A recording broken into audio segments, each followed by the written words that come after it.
Hello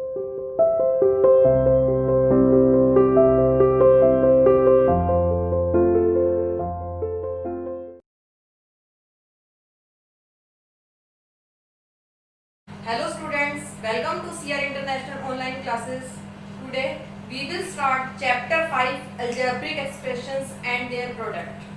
बेटा आज हम पढ़ेंगे चैप्टर 5 Algebraic Expression. आज हमारा नया चैप्टर स्टार्ट होने वाला है, इसका नाम है Algebraic Expression. अब Algebraic Expression होता क्या है, तो ध्यान से सुनेंगे. सबसे पहले कोई भी एक्सप्रेशन जिसमें हम अलजेब्रा यूज करते हैं. अलजेब्रा क्या होता है? जब हम मैथ्स के अंदर इंग्लिश के अल्फाबेट्स को भी यूज करते हैं, मतलब कि मैथ्स के क्वेश्चंस में जब इंग्लिश के अल्फाबेट्स भी यूज हो जाते हैं तो वो अलजेब्रा यूज हो जाता है, हमारा अलजेब्रिक एक्सप्रेशन बन जाता है. अब अलजेब्रिक एक्सप्रेशन क्या होता है? फॉर एग्जांपल जैसे 2x प्लस में 5, ये एक अलजेब्रिक एक्सप्रेशन है. क्यों है? यहाँ देखिए बेटा, 2 एक नंबर है, ठीक है, और x क्या है? हमारा इंग्लिश का अल्फाबेट है. अब इस इंग्लिश के जो अल्फाबेट को जब हम मैथ्स में यूज करते हैं तो इसको हम अल्फाबेट नहीं बोलते हैं, ये बन जाता है वेरिएबल. इसको बोलते हैं हम वेरिएबल, ठीक है.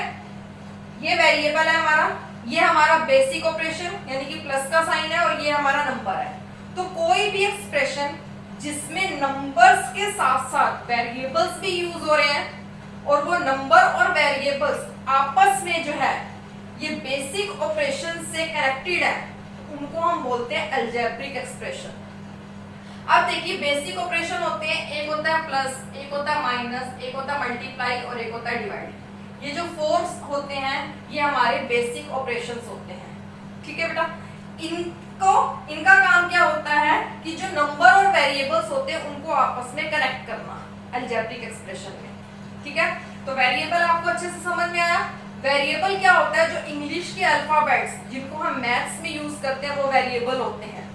इनको हम वेरिएबल क्यों कहते हैं? ध्यान से सुनिए, नाम से ही क्लियर हो रहा है, इसमें वर्ड आ रहा है वेरी. वेरी का मतलब चेंज होना, चेंज होती रहती है इनकी वैल्यू, फिक्स नहीं होती है, इसलिए इनको वेरिएबल बोलते हैं. जो वेरिएबल x है इसकी वैल्यू इसमें फिक्स नहीं है.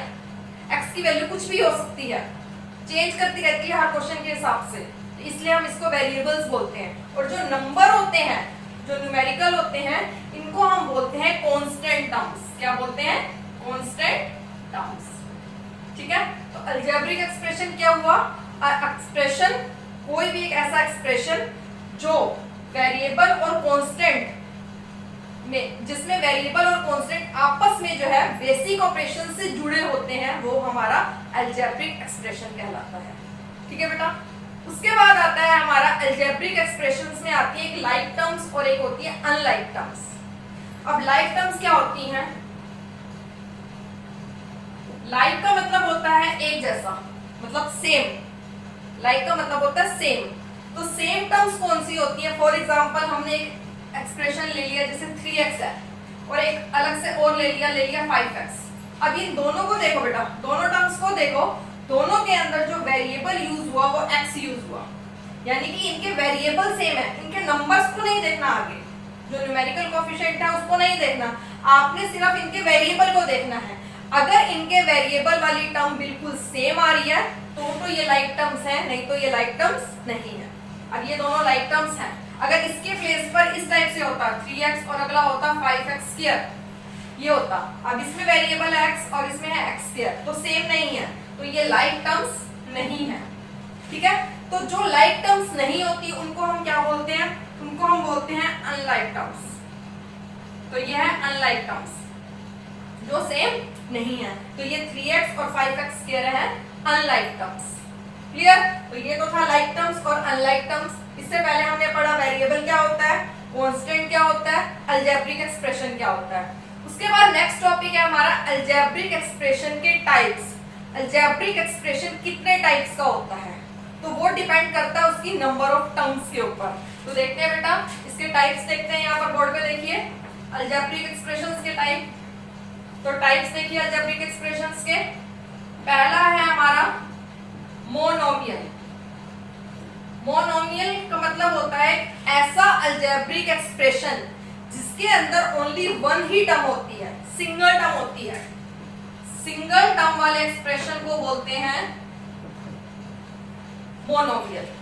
ठीक है, जिसमें एक ही टर्म होती है, जैसे कि 5x² सिर्फ एक ही टर्म है, 7z एक ही टर्म है, 5m³ ये एक ही टर्म है। तो ये सारे हमारे क्या हैं, मोनोमियल्स हैं। ये मोनोमियल्स के एग्जांपल हैं। उसके बाद नेक्स्ट है हमारा बाइनोमियल। बाइनोमियल क्या होता है, एक ऐसा अलजेब्रिक एक्सप्रेशन जिसमें टू टर्म्स होती हैं। तो टू टर्म्स वाले एक्सप्रेशन को बोलते हैं बाइनोमियल्स। जैसे 2x + 5, इसमें टू टर्म्स हैं, एक ये है और एक ये है, दो टर्म्स है, तो ये हो गया binomial. For example 7x² plus में 9x, ये हो गया, इसमें टू टर्म्स हैं, तो ये हो गया हमारा बाइनोमियल। ठीक है, जिसमें टू टर्म्स होती है वो होता है बाइनोमियल। थर्ड आता है हमारा ट्राइनोमियल। ट्राइनोमियल क्या होता है, एक ऐसा अलजेब्रिक एक्सप्रेशन जिसमें थ्री टर्म्स होती है, जिसमें तीन टर्म्स होती है, उसको हम बोलते हैं trinomial. For example 7x² plus 5x plus में 9, ये हमारा देखिए इसमें थ्री टर्म्स हैं, एक ये टर्म है, एक ये टर्म है और एक ये टर्म है, तो ये है हमारे ट्राइनोमियल। इसके प्लेस पर और कुछ भी हो सकता था, जैसे कि 10z³ 4z प्लस में 7, इसमें भी थ्री टर्म्स हैं, तो ये हो गया हमारा ट्राइनोमियल। ठीक है बेटा, तो ये तो थे हमारे अलजेब्रिक एक्सप्रेशंस के टाइप्स। एक और होता है पॉलिनोमियल। पॉली का मतलब होता है मैनी, यानी कि जिसमें बहुत सारी टर्म होती है, 3 से ज्यादा टर्म्स हो सकती हैं। ठीक है, तो वो होता है पॉलिनोमियल। अब पॉलिनोमियल क्या होता है, पॉलिनोमियल की सबसे बड़ी पहचान होती है कि कोई भी एक्सप्रेशन दिया हुआ है, अगर चेक करना है कि वो पॉलिनोमियल है या नहीं है, तो उसके लिए दो कंडीशन होती है। एक तो उसमें जो वेरिएबल यूज होता है उसकी पावर नेगेटिव नहीं होनी चाहिए, और वेरिएबल की पावर जो है फ्रैक्शन में नहीं होनी चाहिए पॉलिनोमियल के अंदर। फॉर एग्जांपल यहाँ देखिए बेटा, पॉलिनोमियल के लिए क्या कंडीशंस होती हैं,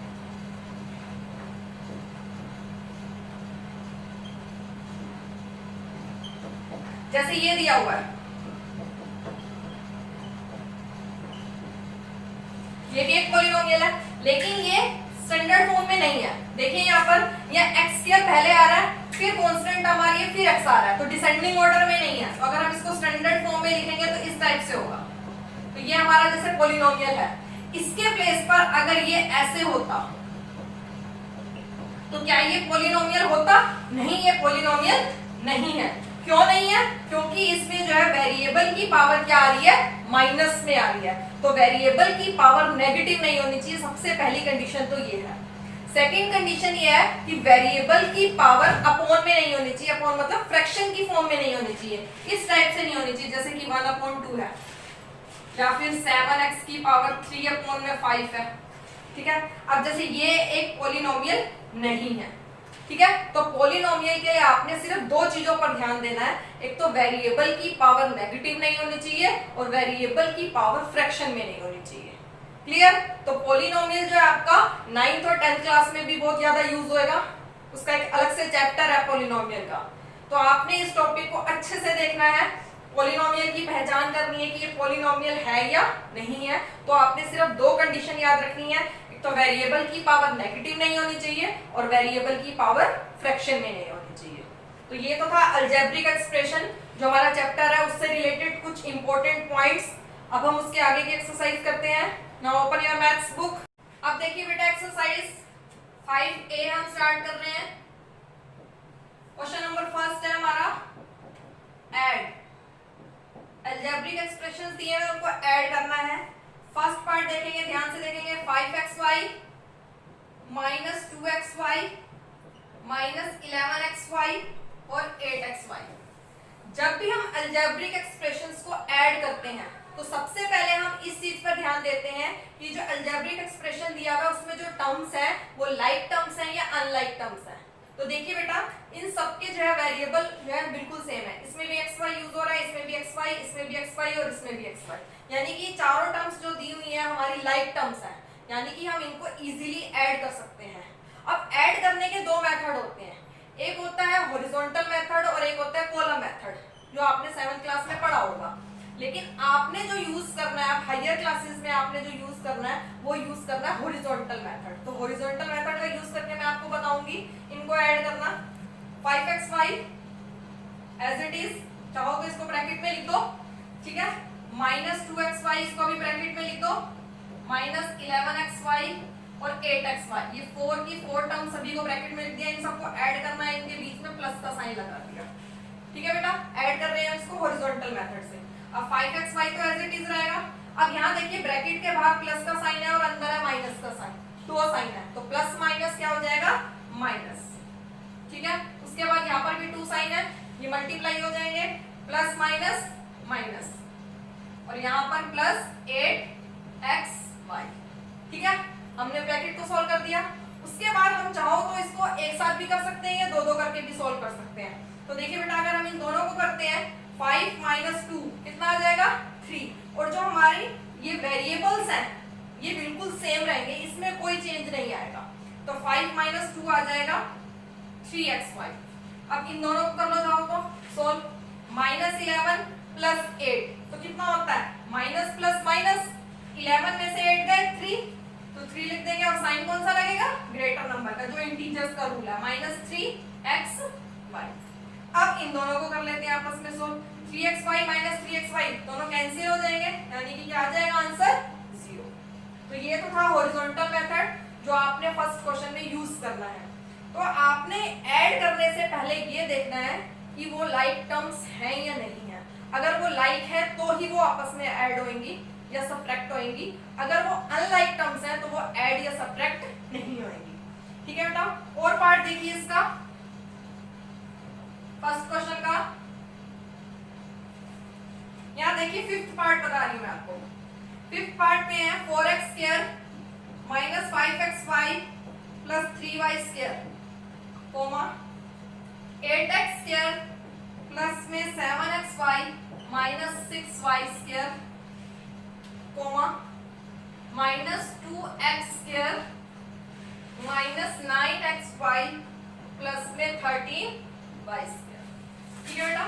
इनको ऐड करना है। तो देखिए सबसे पहले हम इसको लिख लेते हैं ऐसे ही, जैसे हमने लास्ट क्वेश्चन में लिखा था, ब्रैकेट में लिख लेते हैं, ठीक है। उसके बाद कोमा, कोमा के प्लेस पर लगेगा प्लस का साइन, क्योंकि हम इसमें ऐड कर रहे हैं, ठीक है, एडिशन का सम है। अब हमने सेकंड लिखा एक्सप्रेशन, फिर कोमा, कोमा के प्लेस पर प्लस का साइन, उसके बाद थर्ड एक्सप्रेशन, इसको भी ब्रैकेट में लिख दिया, ठीक है। अब हम ब्रैकेट को सॉल्व करते हैं। यहाँ देखिए ब्रैकेट के बाहर कुछ नहीं है, तो ये तो एज इट इज रहेगा एक्सप्रेशन, इसमें कोई चेंज नहीं आएगा। अगर आपके ब्रैकेट के बाहर प्लस का साइन है तो अंदर वाले जो टर्म्स जो होती हैं बिल्कुल सेम रहती है, उसमें कोई चेंज नहीं आता। और अगर आपके ब्रैकेट के बाहर माइनस का साइन है तो अंदर वाली टर्म्स के साइन उलट जाते हैं, प्लस है तो माइनस होता है और माइनस होता है तो प्लस हो जाता है। तो यहाँ प्लस है तो ये एज इट इज रहेगा, ठीक है। अगर यहाँ पर भी प्लस है तो ये एज इट इज रहेगा, कोई चेंज नहीं होगा साइन में, ठीक है बेटा। अब देखिए इसमें से लाइक टर्म्स चूज करते हैं ऐड करने के लिए। सबसे पहले है x² वाली टर्म, 4x²। अब यहाँ देखिए ये भी x² वाली टर्म है, ये भी x² वाली टर्म है और ये भी x² वाली टर्म है, जिसपे मैंने टिक का साइन लगाया है। ये तीनों x² वाली टर्म है, तो इनको हम एक साथ लिख लेते हैं लाइक टर्म्स को, इनका अलग से एक ग्रुप बना लेते हैं। हमने तीनों को लिख दिया एक साथ लाइक टर्म्स को। उसके बाद xy वाली टर्म देखते हैं, ये भी xy वाली, ये भी xy वाली और ये भी, जिन पे मैंने सर्कल किया है, ये तीनों टर्म्स कैसी हैं, लाइक टर्म्स हैं। इनको अभी अलग से एक ग्रुप बना लेते हैं, एक साथ लिख लेते हैं इनको। नीचे मैंने यहाँ से मार्क कर दिया ग्रुप का। उसके बाद थर्ड देखिए, एक ये y² वाली और एक ये y² वाली, ठीक है, ये लाइक टर्म्स हैं। तो देखिए लिखिए +3y² - 6y² और +13y², ये हमारा थर्ड ग्रुप बन गया। तो हमने 3 ग्रुप बना दिए लाइक टर्म्स के, एक ये ग्रुप, एक ये सेकंड और ये थर्ड। अब हम इनको 1 बाय 1 सोल्व करेंगे। पहले हम इन दोनों को करते हैं, इनको करते हैं फर्स्ट ग्रुप को।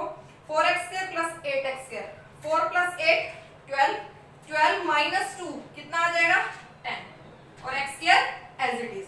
उसके बाद सेकंड ग्रुप में देखिए बेटा -5 प्लस 7 है तो कितना आ जाएगा +2, और +2 - 9 कितना आ जाएगा -7। मैंने डायरेक्ट ही सोल्व कर दिया।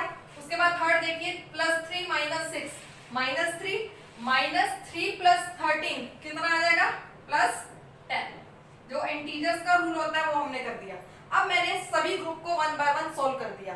अब देखिए x² वाली टर्म है, ये xy वाली और ये y² वाली, ये तीनों अनलाइक टर्म्स हैं, ये लाइक नहीं है, ना तो ये ऐड हो सकती है ना ही ये सब्ट्रैक्ट हो सकती है, अनलाइक टर्म्स। तो हम इस क्वेश्चन को यहीं तक ही छोड़ देंगे, ये इसका आंसर हो गया, आगे हम इसको सोल्व नहीं कर सकते।